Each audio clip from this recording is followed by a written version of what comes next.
Suddath,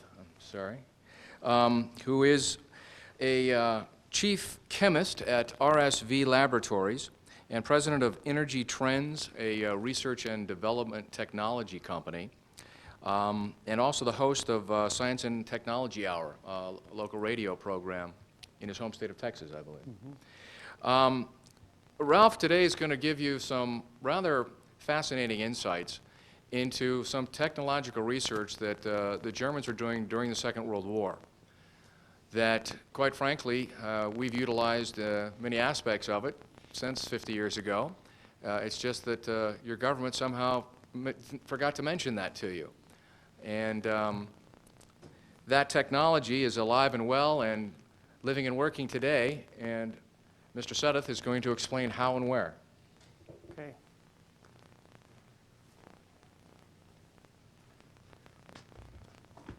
Well, I'd first like to say it's an honor to be here, and thank God for Steve Elswick and his perseverance in making this thing happen. Well, I'm going to be having a show tonight, or I guess I'll call it a workshop, although I don't call this work, so I'll just say I'll be up here at 9 o'clock this evening, where I think I'm going to do a lot more in-depth coverage about the different technologies. So this hour I'd like to basically give you a little bit of insight on the German World War II research and some of the technologies that came out of it. We don't have a whole lot of time, so I'll try to cover as much ground as possible. Let's see. Well, one of the products that came out of the World War II library is a product called Liquid Ring. I say it came out of the World War II library. Actually, the catalyst technology came out of the German research.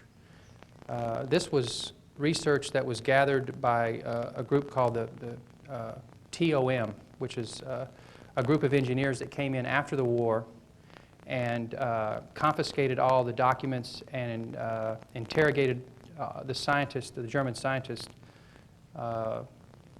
and accumulated all this information, and we're talking tens of thousands of pages of interrogation papers and documents regarding their efforts in research and science and technology.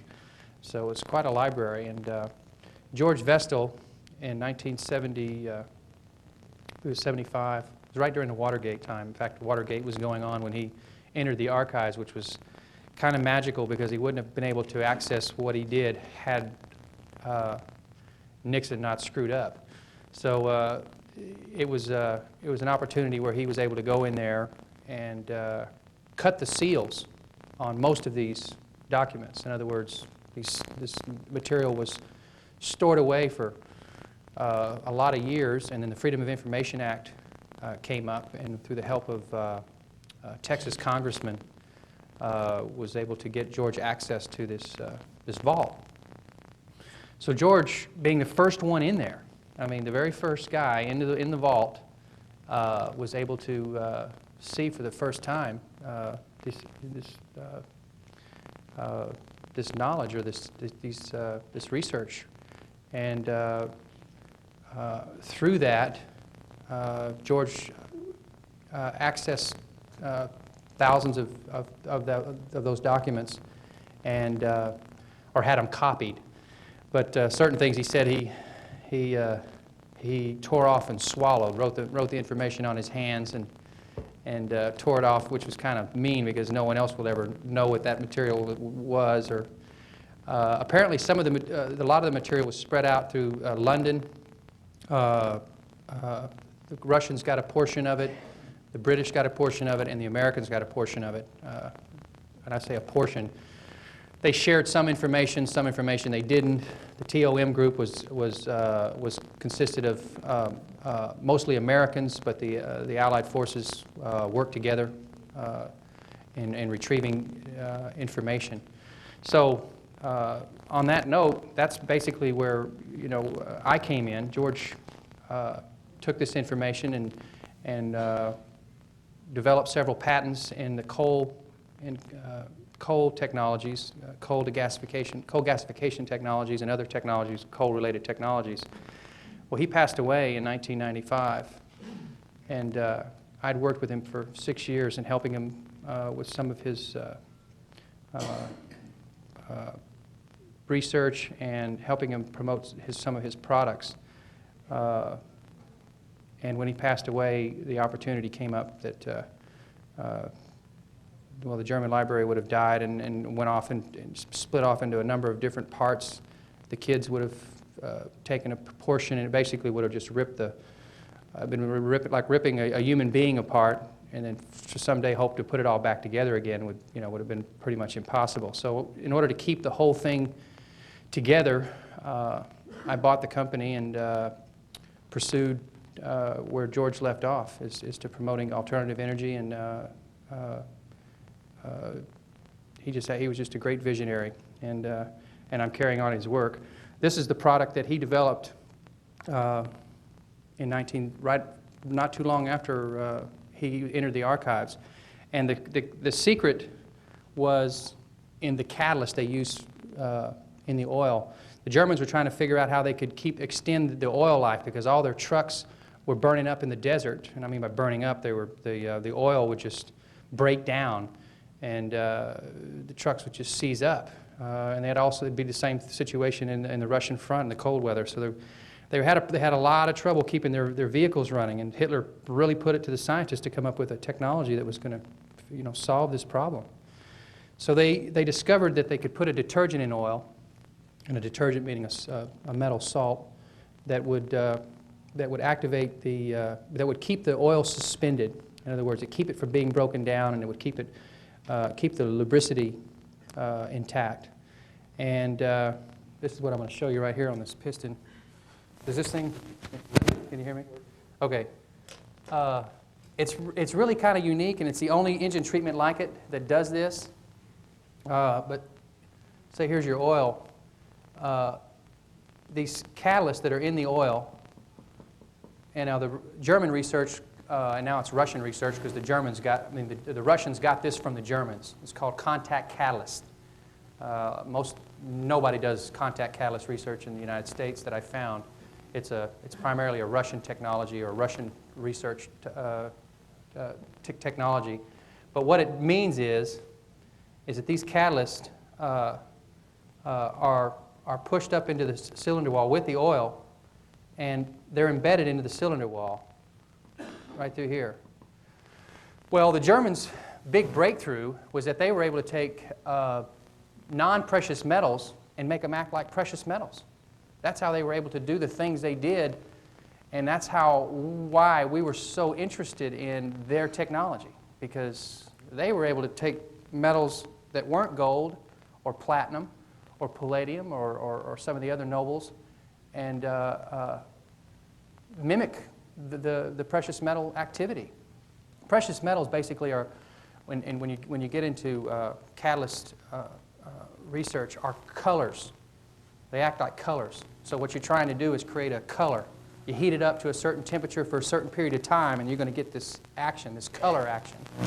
So that's the basis behind catalyst research, is the color activity that you're able to obtain.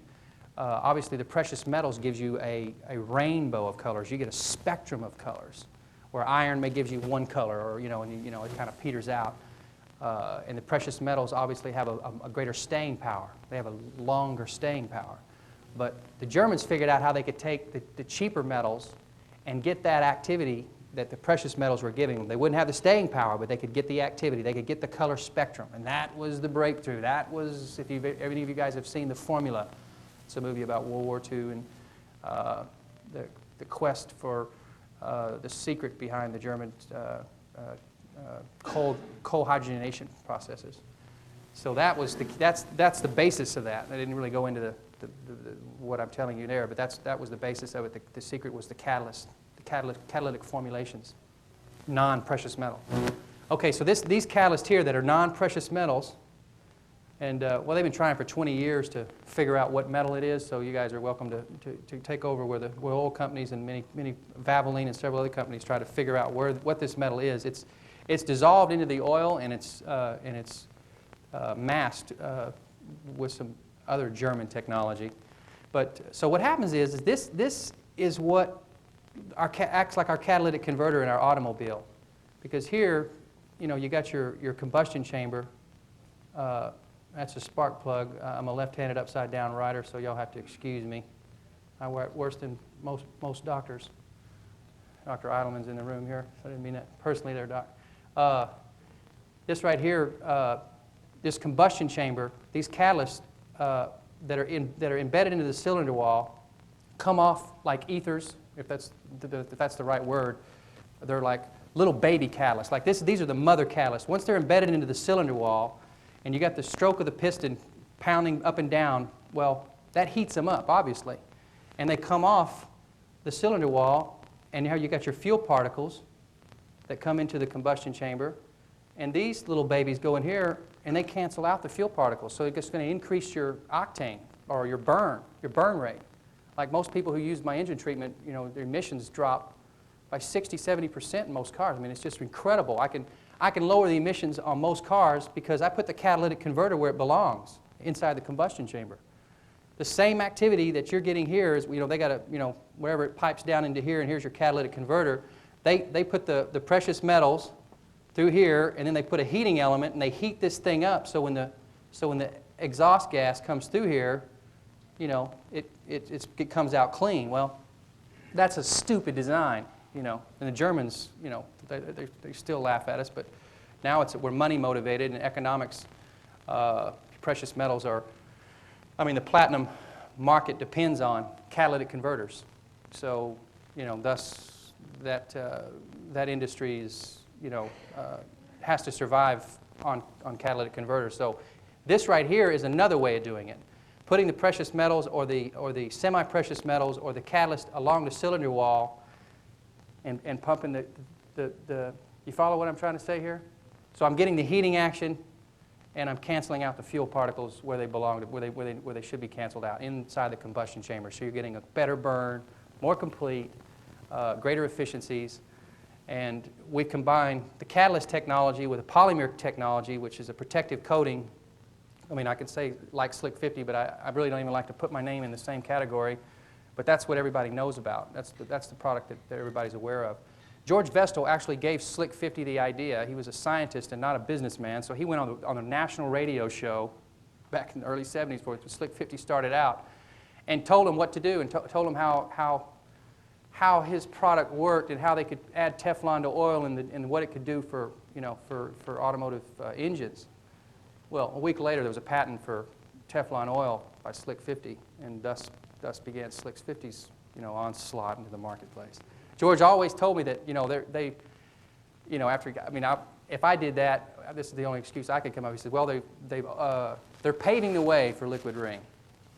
20 years later, we're still coming down the road, but it is still as far as I'm concerned, there's molybdenum's products out there. They're really good. It's a super lubricant.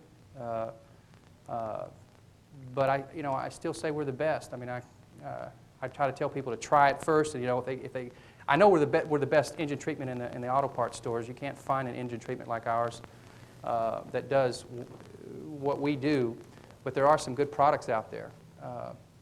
But if you have an older, worn-out engine, it's really where this product really is able to help in that it has a sealing film, and this is another breakthrough because you have all these heavy oils, these thick oils that give you that compression just long enough to get the car sold and out of your yard or whatever. This is a sealing film that lasts for up to 5,000 miles. In other words, it builds compression. It maintains optimal compression, generally factory spec. And this is tested through and over, and it's not something I can claim and not be able to back up. You're going to build your compression right back up to the way the factory spec compression, and it's going to stay there. If you got a worn-out engine, it generally lasts up to 5,000 miles. If you have a great engine, it'll last for however long. I run my oil anywhere from 15 to 25,000 miles before I change it. And the oil loop guy takes my oil and puts it in his car when I'm done. There's nothing wrong with the oil. It's a permanent lubrication. So, but I just like, I'm a car guy, and I like to, I'm 3,000 miles is, I mean, I change my oil religiously, so I have trouble going 20,000 miles or more and not changing my oil. So I just, guilt carries me into that quick lube, and I get my oil changed anyway. But 1 quart goes in. These detergents that are embedded in here also clean out the oil, clean the engine out. It cannot deposit the protective coating until the carbon is completely lifted. So it cleans the engine. The 1st quart cleans the engine. 2nd quart goes in, and then you're done. You're permanently lubricated. So it's really a 2-quart process. 1st quart, 5,000 miles, change your oil, put the 2nd quart in, and you're good for 15, 20,000 miles or whatever before you have to change your oil. So if you guys are in that area, if you have an engine you want to protect permanently, then I suggest you look at liquid ring. If you have an engine that needs help, then I suggest you look at liquid ring. Now, I'm going to get off of liquid ring. That's the promotional side. I just had to knock that out. I got that up there. But I'm going to tell you something that's really, really fascinating. The Germans were, I'm not a Nazi, first of all. I want to get that out of the way. Absolutely, for sure. I'm a Scotch Indian, and I'm not promoting Nazism or German anything other than the fact that they were great scientists, and they were ahead of their time. In some respects, they were ahead of their time. They were ahead of their time more so, in other words, where they were going 50 years ago, we're just now beginning to scratch the surface, which is kind of scary. It's like we can literally just stay in it's like a stagnant pool of pond, What do? We collect a lot of bacteria, and it's an unhealthy situation. We got to stay moving in science if we're going to survive. And that's one of the things that, even though we've made a lot of advancements in communication and some of the areas of science, we really haven't made a lot of advancements. The Germans, had they won the war, we would all have free energy, because that was their goal. They were not about sucking the life out of everybody's and hooking them up to the grid, which is one of the things I dug about them. At least the German scientists. Now, maybe the politicians had another idea, and the industrialists. But the scientists were a good group of guys. We really were. Because the reason I say this is because I read the interrogation papers, which they had to give their personal views about science. And I'm gonna give you a couple of. I'm gonna read something for you. Okay. I'm gonna read something to you when I find it. One of the scientists that was involved in the rocket research. Okay. Let's see here. Okay, here it is. Dr. Gould's personal views on future research. His primary interests lied in the subject of rockets and nuclear physics, both fields being closely interconnected. He claimed that even though he undertook some private research and gained some practical experience on the letter, his knowledge was still somewhat insufficient. He was therefore contemplating to continue specialized studies in physics. Now, this is after the war, 1945. They've got everybody who they want. And, now they're not. The guy's not in handcuffs and coming out of a cell and being interviewed here. He's like probably in Austria or something, and he's giving his personal views. But he's still being contacted. Those guys still had to. They were kind of like under a long leash. A lot of scientists were. So he was one of those guys under a long leash, but I'll finish here. It says, continued special studies in physics so as to be able to work on further development of rockets, which would utilize atomic energy. Besides that, he is planning to undertake some research on the still very little known subject of universal space aviation. This is what they were apparently working on toward the end of the war, universal space aviation. Gould has some definite ideas pertaining to the propulsion and control of aircraft flying through space by means of repelling magnetic fields of identical polarity, okay, of which one is fitted into the aircraft, the other, so to say, being derived from energy within space, thus driving the aircraft. Now, first of all, Gould just didn't get this idea of some dream he had. I mean, they were working on it. Okay, he professes to be quite aware of the fact that this might sound rather fantastic, but at present it is as common knowledge that the performance of a rocket depends on the speed of the rocket itself and the speed of particles expelled by it. The greater the difference between these two figures, the worse is the performance.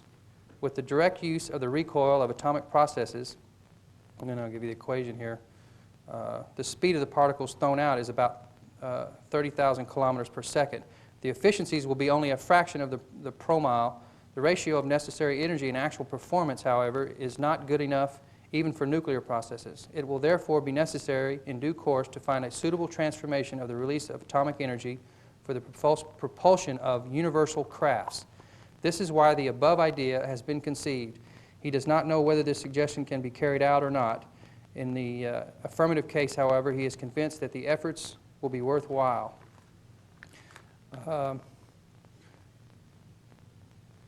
Okay, here's something that then he gets a little philosophical. This guy was just really cool. I would like to go back in time if I could, and he would be one of the guys I'd talk to. It says,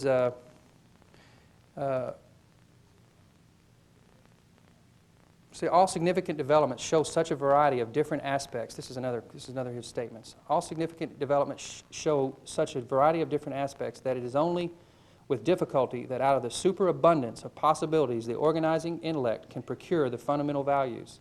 Something extremely significant has recently been created. Humanity, as far as it exists, has experienced something truly great, which, now this is a scientist again who's, at the end of the war, they had developed free energy. I mean, the Germans had figured out all kinds of ways, and he was one of the lab guys. So he was all excited, thinking we're fixing to turn things around. We're fixing to go into a whole other new millennium, kind of a wonderful, wonderful life, so to speak, from a scientific standpoint. All the breakthroughs had been made. Okay, so that was in his head. He had saw that. I said something something extremely significant has recently been created. Humanity, as far as it exists, has experienced something truly great. Whether it be for the benefit of mankind or not will depend on our ability to handle this task. Man has always striven for happiness and expressed this desire philosophically. All great philosophers have worked on this theory, but it has not yet become quite clear to man, just like Leonardo, who as an individual has been laboring on this problem for 10 years. So have many more philosophers been troubling and worrying through the thousands of years to pave the way for the happiness of mankind. Nobody will be able to state that this aim has already been achieved. It would be wrong, however, also unscientific and unphilosophical not to continue the pursuit of this goal. It is then impossible to reach this and reach this end simply because there was mostly failure. Perhaps humanity will now be able to achieve a better world through the potentialities of new energy. What are the basic conditions for a happy existence in the eyes of all philosophers? It is the point where practicality of all of them agree, and it is therefore a matter of significance. Happy is he who within himself has all the necessary independence for his own progress and development. I mean, anyway, that's pretty cool for a scientist.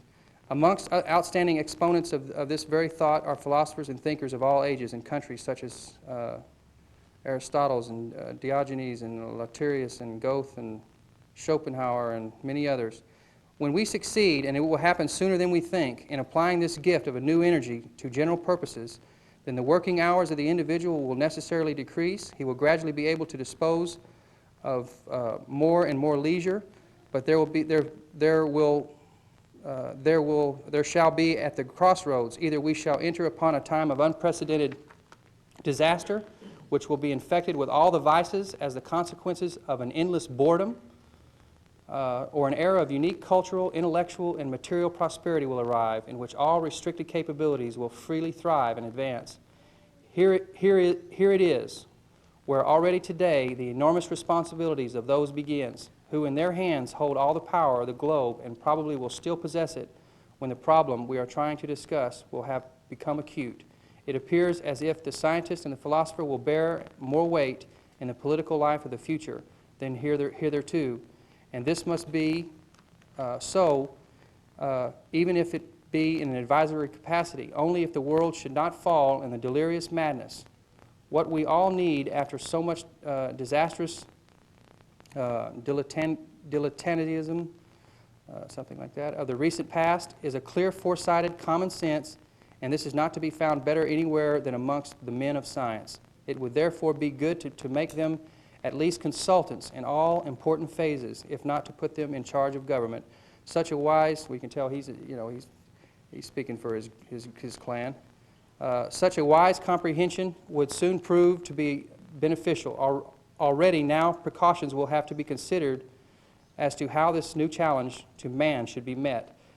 To adopt the attitude of wait and see would be a sheer crime. For this reason, a change in favor of the men of science is essential, because only they can estimate which complications can possibly occur and know how to meet them. And I'll just stop right there, because this is really where, this is really what kind of changed my life. That guy right there kind of really changed my life, because I saw where he was thinking, and I kind of thought, the scientific community, and I've been blessed with some great teachers around me, including some of my family members. My grandfather's a great scientist, and I kind of seen where those guys just dropped the ball. In research, they got into this university trap where the universities were only allowed to do certain type studies, and whether it be in energy, whether it be in medicine, whether it be in agriculture, whether it be in whatever field of science. If they went outside the realms in which the university gave them to work on, then they were either replaced or their funding was cut out from underneath them. So whoever was in charge, and they say the Rockefeller had a great deal to do with our educational system, certainly in terms of university research or grant funding. Somebody has kept our universities from doing the research that was necessary for us to advance, because the minds were there, and I think the hearts were there, but they pretty much dumbed them all down, so to speak. And my grandfather, now 76 years old, and he's confessed this. And for a guy whose ego is as big as this room in terms of his knowledge in science, and thinks he knows it all, but he did confess this, and he said it's true in all areas of science. He says that the funding was taken out completely out of the game, and therefore the great minds of our country were robbed of their potential. So it's guys like us that are coming to this conference that are trying to make a difference, because we're funding out of our own pockets. Dr. Sonny Ward there is one of my greatest teachers, and some other guys that I know that we pave our own way for our own research, and it's a hard road to hoe, to try to better everybody else's lives. And so really the Germans, had they won the war, I don't know, maybe it wouldn't have been different. Maybe the industrialist or the economist would not have seen a future in free energy for their sake, and maybe it wouldn't have happened. But I know that they were working on it, and they got it. Toward the end of the war, it already existed in a number of ways. And I'm not sure. I know Schauberger was a consultant to the Third Reich, and there's other great scientists. Wernher von Braun, which started NASA. I don't know if you guys knew that, but he's another one of my teachers, a German down in Houston, was a NASA consultant. Was one of the last living guys that studied under Wernher von Braun. Brilliant man, but we wouldn't have NASA had it were not for German scientists. At least we wouldn't have NASA to the extent we do. And he went against. He was dumbed down, so to speak, because he had other ideas of how to build spacecraft, and the American ego, and their scientists said, well, we still like to do it our way. We'll just use some of your ideas. So we didn't really get to fully exploit the work of Wernher von Braun either. But one of the other things too, and I'll just switch gears here. I'll flip the page again, and we'll go back over to coal now. I've kind of covered that philosophical view. Coal was in direct competition after the war with oil, obviously, and there were a couple of plants. There's one in Louisiana, Missouri, which was a pilot plant that they were just going to see, using the German technologies, and just going to see how well and how efficient the coal made gas and other products, other byproducts, and just see how well it worked out. Well, it was actually a success. In spite of gold's inexpensive cost, I think it was just like a few bucks a barrel, coal was still somewhat able to compete because coal's, was just big chunks of dirt, to us. And it wasn't really, we weren't making any value, and it was just as easy to get out as it was oil. So coal was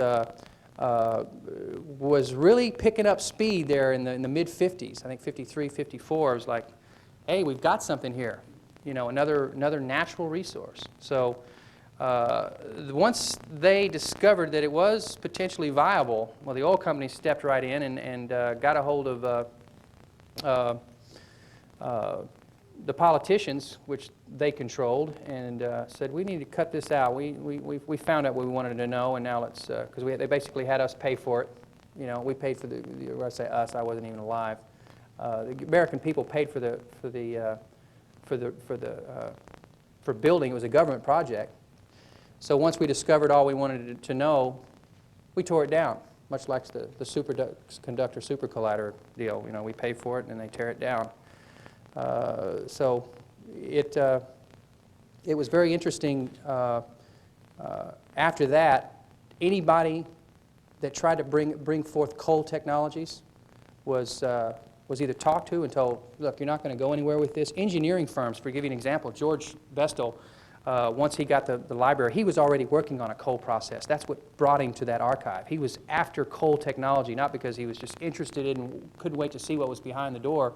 He had already done the research, and the library was just an accent, an improvement on what he was doing. So he was already there, and when he was able to see that he could take some of their technologies and apply it to his, he had a patent in, I don't know, 6, 8 weeks after he retrieved the material in the archives. And the engineering companies in Dallas, Texas, all told him, says, we cannot work on any coal technologies. The oil companies won't let us. He said, we'll lose contracts. I won't be able to get a job with an oil company.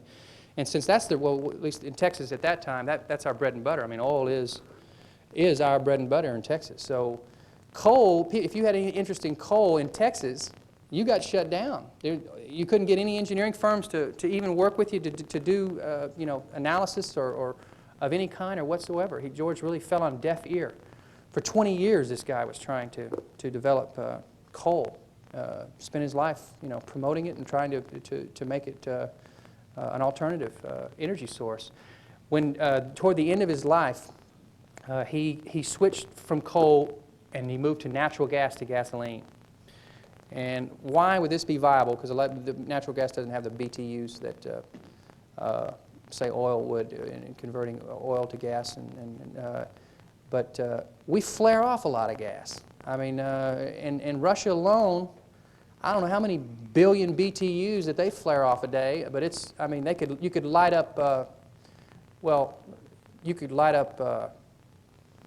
several large cities with just the flares that are coming up out of the deserts or the basins of in Russia and also in the Middle East. So a lot of natural gas is being wasted because when they're drilling for oil, natural gas is a byproduct. They're going, oh man, what are we going to do with this?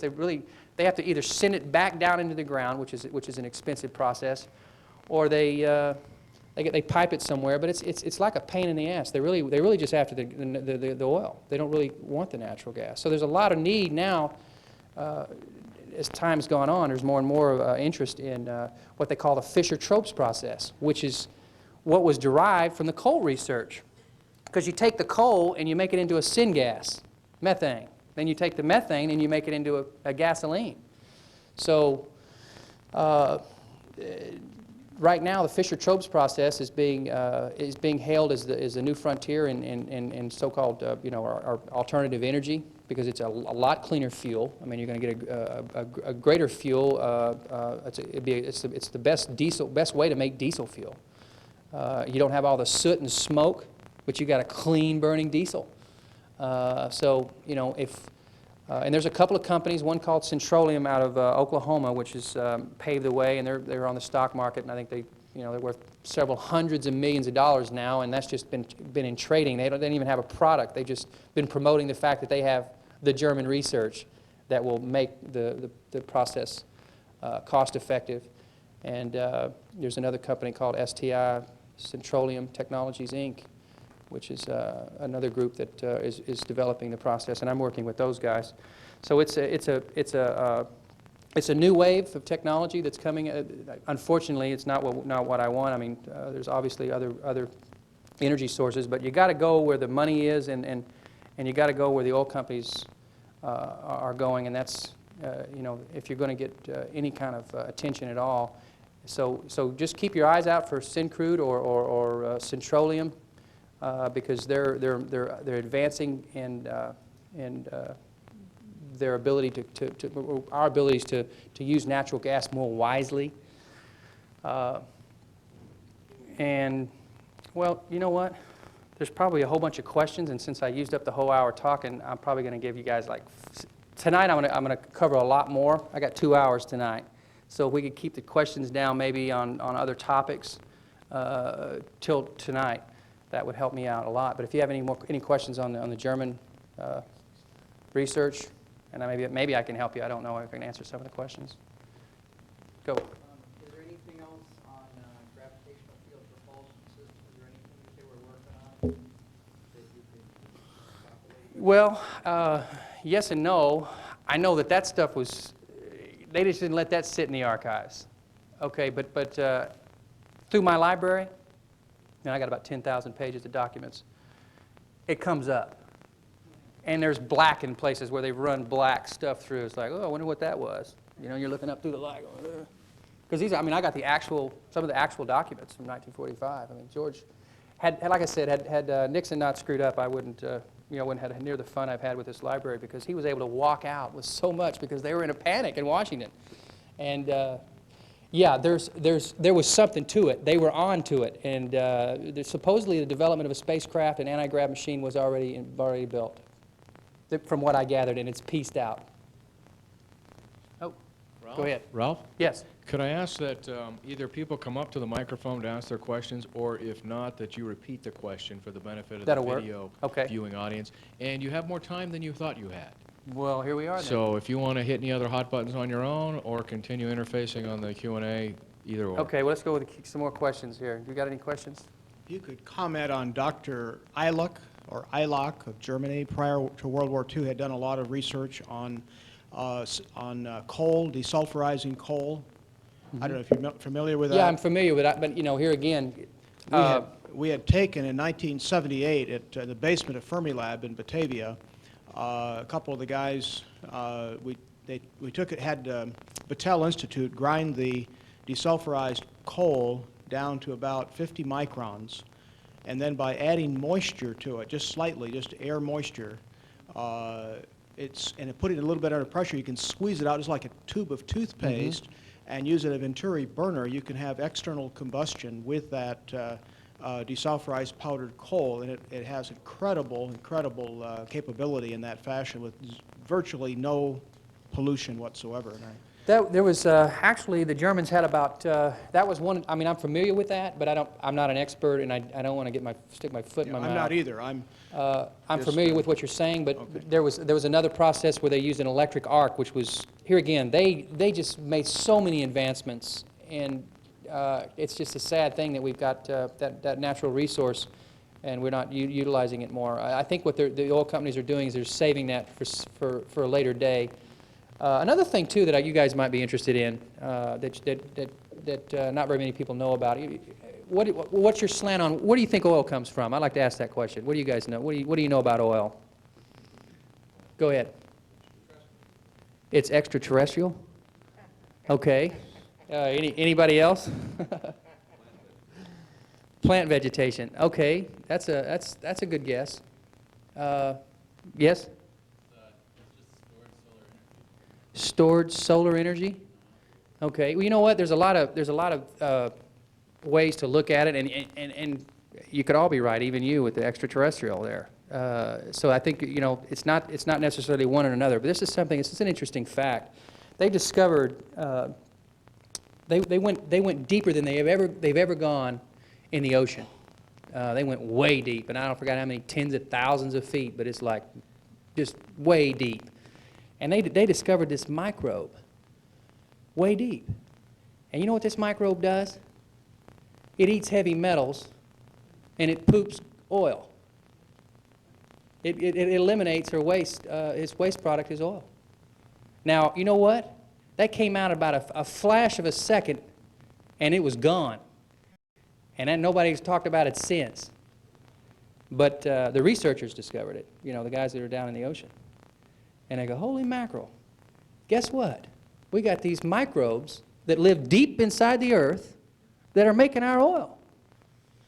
Well, you know, since we're pumping out about, I don't know how many 100 millions of barrels a day out of our Earth, and you know what? This Earth is not one of these ever-expanding things like the universe. This is like a small little planet, and if you start stacking how many barrels of oil, you know, millions of barrels are, I mean, you start filling city blocks and no telling how much square foot. So you got to, you know, one of my concerns is that, you know, it has always been my concern, is that we're deflating our planet.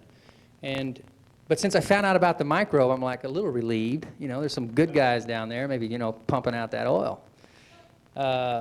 So maybe there's a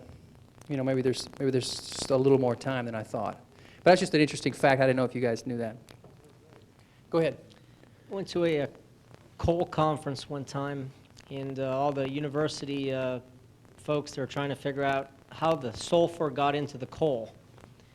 And you know, some coal is high sulfur, some low sulfur, some coal that I guess wasn't too deep or whatever has like peat moss has no sulfur.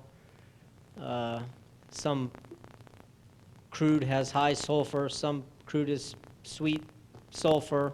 Right. Hardly any sulfur. And I read a book one time, and the theory was that in the Earth.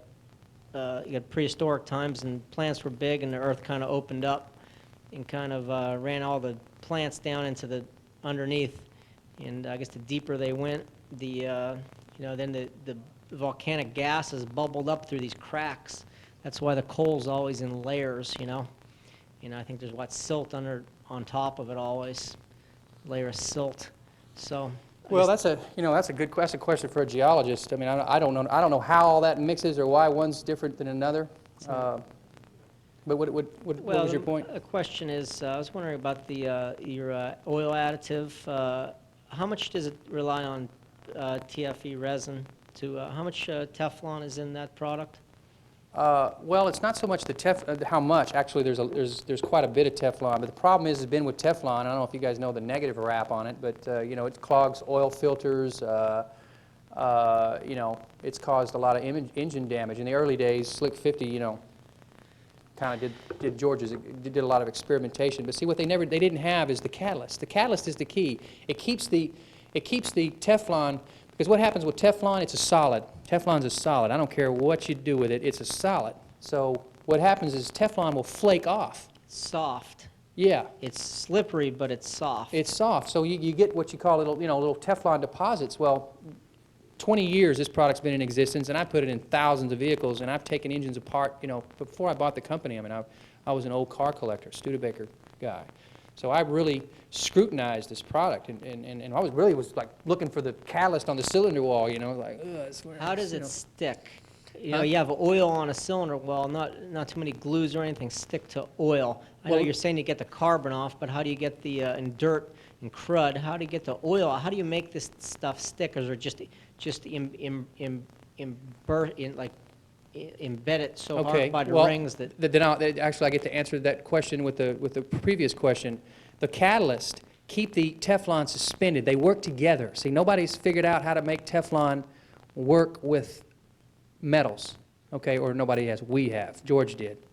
And I've actually gone beyond George. I'm putting a new formulation called Platinum X in my engine treatment. Actually, it's in it now, but I'm just not promoting it.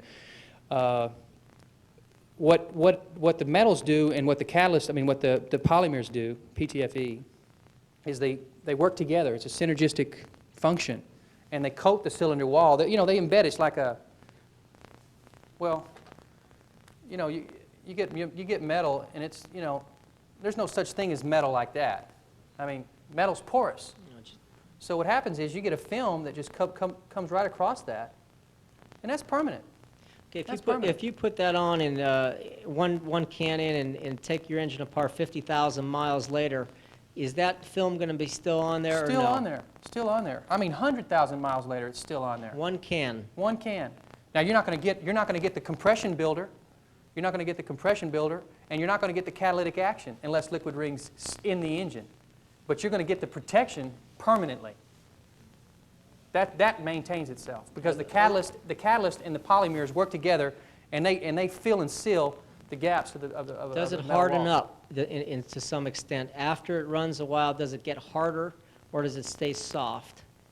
Does it get more like a hard epoxy type, or does it always stay soft? Can you always scrape it with a sharp edge if you take an engine apart later? You know what? That's a good question because it becomes part of the metal. It's like burnished in. I can't explain it. I don't know if it's hard or soft. I just know it's burnished into that metal and it's slick. It's like on my product here it says, I'll read it to you because this is what it does. Metal plates, piston rings, and cylinder walls replaces worn away metal in old engines. Replaces worn away metal in older engines. You scratch it with a pointy object when you take your engine apart. Does it put a scratch in easy, or does it kind of get hard like epoxy or paint? Man, good question. You got to quit that. The only thing I'm saying is I don't know all that exact detail, but I'm just letting you know try it. Try it. If you're a mechanic, Sounds good. really for real, try it out. I suggest that the main thing that it's going to do is going to build your engine. It's going to build your engine up to where it ran when it was new, and that's what I can state, and I can I'll stand by it. If it doesn't do it, call me, cuss me. I got a radio show. You can call me up on my radio show and say, hey, you're a liar. I put my reputation on the line, and I'm a technologist with several inventions, and I'm only going to bring the best technologies to you guys, and the ones that are permanent and last forever. A fuel processor, which is about 60 days or 30 days away from coming out, which is a lifetime fuel processor. Go ahead. How long does the second quart last? Second quart lasts as long as you want. I mean, most people change their oil once a year with liquid ring after the second quart. Just because it's good to change your oil, maybe you get dirt and stuff you get accumulated stuff in the oil. The cool thing about the catalyst is it keeps the oil from ever carbonating. You never get any more carbon buildup. That's over. Those days are gone. And your engine's just going to stay clean as long as liquid ring's in your engine. So you got a year of a clean running engine. But I change my, I tell people change it every once a year. I run a lot of miles. I don't fly, so I drive everywhere. So I put 25,000 miles a year on my car, and I change my oil on the average of once a year. For protection, if you got a problem engine, you got to add it every 10,000 miles. If you got a limping car that's smoking and barely getting you there, and you got your fingers crossed while you're one hand and other hand on the steering wheel, then you need to add it in about every 5,000 to 10,000 miles. Just a question or comment extending on the deep drilling, and you said there's a microbe that's chewing rock up into hydrocarbon. That's right. The observation I make is that would entail transmutation of elements. Well, microbes do that. Bacteria does that. That's what there's a whole new research. If you guys are probably aware of this, I mean, they're coming out with awesome soil-based organism technology that's from a health perspective, it's really going to change a lot of things for us. And there's other bacteria that are going in cesspools and cleaning up cesspools. That's transmutation, right? No, in cesspools, that's a aerobic and anaerobic digestion. Cesspool would be anaerobic, but when you're taking rock and making hydrocarbon, rock is siliceous or aluminum materials, and making oil while you're going to a hydrocarbon, so there's a great abundance of. Okay, let me restate this. Okay, we got the organisms that they used in Exxon Valdez that ate oil, right? You know about those guys? Well, you call them enzymes. They're bacteria. Well, that's bacteria, and they decompose the oil, and they've. And it converts them into grown- something else. Well, yeah, water. Okay. They metabolize it and use it for a food substrate. Right. And it goes away. But see, there it's involved. There's still hydrogen compounds and oxygen compounds and carbon compounds. That's not transmutation to you? No. Okay, to me it is. Anytime I turn something, but I'm not a scientist per se. I say if I take one thing and I turn it into something else, That's transmutation in my book, but it's not necessarily from a scientific Well, standpoint. I'm not opposed to the notion of transmutation of elements. I'm just Right. commenting that that would involve that if you're taking hard rock and making it into petroleum. Okay, but isn't that neat? Isn't that great that we got those Yeah. cool guys down there doing that work for us?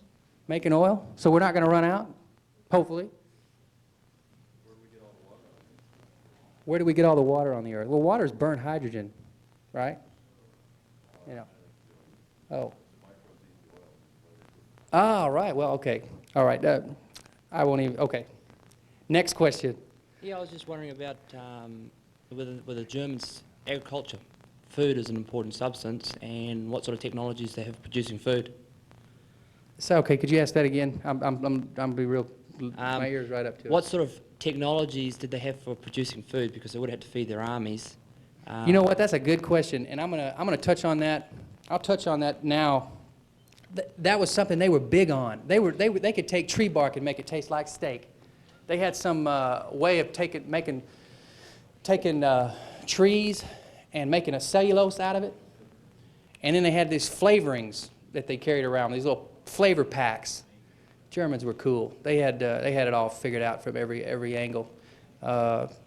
They could make this meaty-like substance using cellulose from the trees, and then they add the flavor in there. Next thing you know, these guys are carving up steak-like cardboard. I mean, you know, not cardboard, but steak-like material. I mean, or wait a minute, cardboard-like material that tastes like steak. It was actually strange-looking, but I mean, we could feed the world's population with just that technology alone.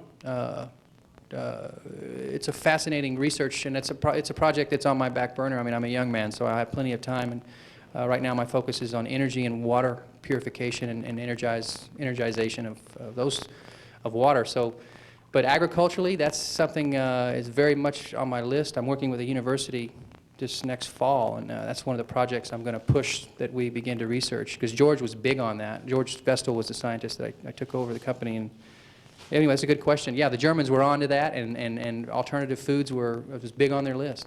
What about, I noticed your steam, instant steam, with plant defoliation, with the steam process. Did the Germans do anything with that? Yeah, I'm gonna cover the steam stuff tonight. Okay. I'm not even gonna go there. But you gonna be here tonight? Sure will. Okay. Where are you from? New Zealand. New Zealand. All right, a Kiwi. Okay. Can you comment on any genetic research that they were doing? Is there any Genetic? Genetic research. Yeah, I can tell you a little bit about that. That's my secret study. I don't like to go too far into that, but I'll give you a little something to chew on. Obviously, you know, they were. Can you guys hear me? They were big on the super race. Germans were like, you know, that was their deal, to create the perfect man or woman. And you know, I'm all for that. I think we've pretty much screwed up our gene pool, and you know, we got some, I don't know. That's from a scientific standpoint. You know, we made a mess of things in that respect. So the only thing that I mean, coming back to your question, the Germans were trying to figure out how to increase the DNA helix or make a greater human being. Of course, that would have to occur at the DNA level. So their big thing and their big struggle, and if you watch like the movie The Ark of the Covenant, you know, there was you know, the Ark of the Covenant, the Raiders of the Lost Ark, where they were after that you know, the Ark and what that Ark possessed.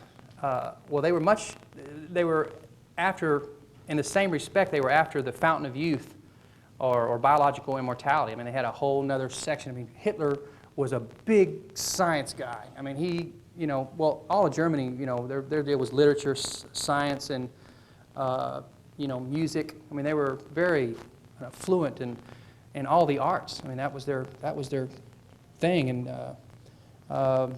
so science, from a medical standpoint, they were looking at the Philosopher's Stone, which you probably all have heard of, which is the so-called well, which is, some people call it powdered gold or white gold, or there's a number of names and a number of formulations that have come out. You know, claims have been made by David Hudson. David Hudson is not that he said he has the Philosopher's Stone, but he thinks he's close. And you know, throughout time, that's been the big mystique, is what they call the Philosopher's Stone. So the Germans really took after the gold. But what they end up doing is they did a lot of experimentation on the Jews, or the Jewish people. Killed a lot of them, of course, you know, in the process. But what they found is that gold by itself wasn't enough. Gold didn't do it. It didn't have the energy drive. It had the resonant frequency, but it didn't have the energy drive. In other words, we put material in our body, and these little people inside of us, you know, construction crews or whatever you want to call them, that just take everything apart and distribute it where it thinks it needs it. Like, you know, there's a hole in Sector 7. We got to go down there and patch it, you know, or you know, the guys down in Sector B haven't been fed in a week. You know, let's you know, load up a bunch of food and carry it down to those guys down there. And you know, our power plant is weak on you know, raw materials. We got to get send some raw. Anyway, we're constantly running these materials to and fro, and our DNA you know, has reduced itself over time. I mean, a lot of people think we've evolved, and I think we've done quite the opposite. We've actually we've de-evolved, and the reason I say that is like because our minerals are gone from our soil. Now, if you look at minerals, that's what we're basically made of. We're based on, you know, mineral salts. I mean, that's a large degree of water and mineral salts is, you know, makes up most of our constitution. But the problem is it's cheap mineral salts. And I'll go back to the catalytic research. What was you know, the Germans? I mean, if you use certain metals, say for example iron or aluminum or some of the other non-precious metals, you know, they burn out. Where precious metals, they have a staying power, and their frequencies are multicolored, because frequencies are color. So you got all these spectrums of color. So what we've been basically over time is we've evolved into this lower. We're using lower. Our minerals are poor. In other words, we're not taking up the rich minerals. We don't have all the precious metals in us anymore. So what have we done? We've de-evolved. Our water is deadened by the way we make water and the way we store water. It's not natural. So since we're made up of primarily 60 or 70% water and the rest minerals, well, they're the cheap minerals. They're the iron and they're the crap. You know, we don't have the good platinum and the palladiums and the golds and the silvers and all the precious metal family. That's gone. So the Germans realized that they weren't going to be able to build a superhuman race overnight. That it was going to take you know, several generations to build it back up, and using the precious metals, because they found that the toxicity of precious metals was very high, very dangerous, in fact. Taking too much. I'm talking tiny little. I don't know what they call them, not drams, grains. Yeah, grains is the word.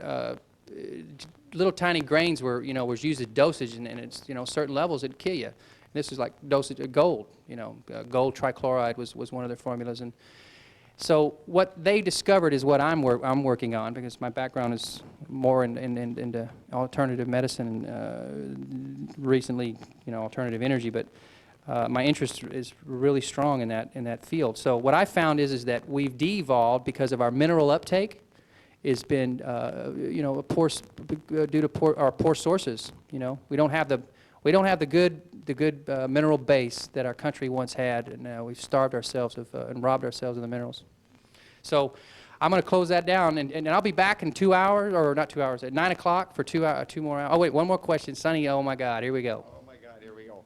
Well, I'd like to say, you know, I support Ralph's work, and you know, I've visited him many times, but we disagree on that heavy metals deal. And I would like to say this: Ralph has taken quite a bit of LP10, and he used to have a big bald spot on the back, and it's just about gone.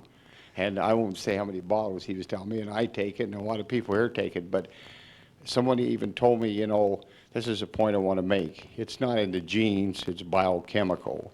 And you can have the best in the world, and his grandfather will tell you this, but unless you have adequate electrons, you don't have anything. And, you know, recently someone told me my eye color was going, I had brown eyes, and they said they're starting to turn blue, so maybe that even corrects that and changes that. But definitely there's hair. Ralph's got hair.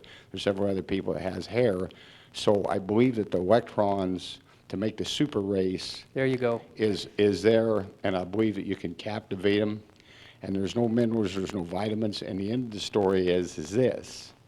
If it's in the genes and you get bald-headed because it's genes, then why is my hair and hundreds of other people's hair growing back if it's in the genes? And I like to argue that point. It's not in the genes, or it would be impossible to reverse the aging process or get rid of wrinkles, scars, and grow hair. Okay, got it, Sonny. All right, and you know what, real quickly, because he made a good point and I didn't cover this. My grandfather is a biophysicist, and he basically said that the aging process is due to the absence of soft free electrons. That's the energy drive that the Germans were missing, because we just couldn't, you know, they didn't know how to capture it back then. But Sonny has figured out a way to capture it to the point where, you know, I've dropped, well, quite a bit of money on a Starship in my backyard to create that opportunity for me to capture those electrons, because that is the energy drive, and that is, to me, the key to immortality is the electrons. So on that note, I'll see you tonight. Thank you.